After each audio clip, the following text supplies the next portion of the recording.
సాయిరామ్. ఈరోజు సాయి స్ఫూర్తిలో బాబా మానవ రూపంలో ఉన్న ఎందుకు పూజిస్తున్నాము? ప్రతి యుగంలో దైవం భూమి మీద మానవునిగా అవతరించి మనకు సన్మార్గం చూపుతున్నారు. శ్రీరామునిగా, శ్రీకృష్ణునిగా ధర్మరక్షణ చేస్తే, మహమ్మద్ ప్రవక్తగా, క్రీస్తుగా మనకు మంచి ఆరాధనా మార్గం చూపారు.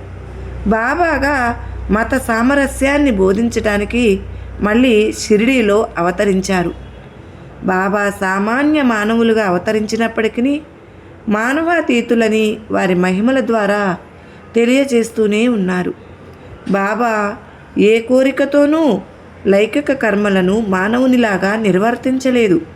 బాబాకు ముల్లోకాలలోనూ కర్తవ్యం అంటూ ఏదీ లేదు. అయినా బాబా కర్మలను ఆచరించారు.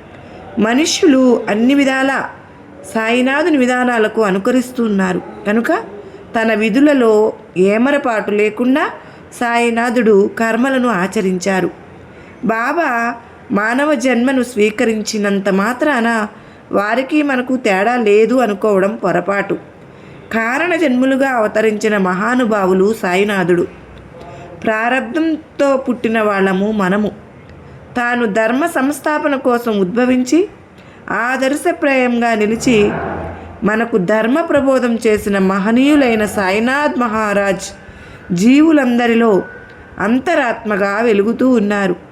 ఆ ప్రత్యక్ష దైవాన్ని గుర్తించడానికి మన కళ్ళకు మాయపొరలు అడ్డుపడుతున్నవి కనుక నమ్మకంతో పరికిస్తే ఇప్పటికీ ఏదో ఒక రూపంలో మన మధ్య సంచరిస్తున్న దైవంగా మనం గుర్తించగలం. సాయినాథుని అనుగ్రహం పొందగలం. అది ఒక్కటే మన ముందు ఉన్నది. బాబావారి అనుగ్రహం కోసం ప్రతి ఒక్కరము కూడా సాయినాథుని బాటలో నడవడమే మనం చేయవలసింది. మరి అలా చేద్దామా? సర్వేజన సుఖినో భవంతు.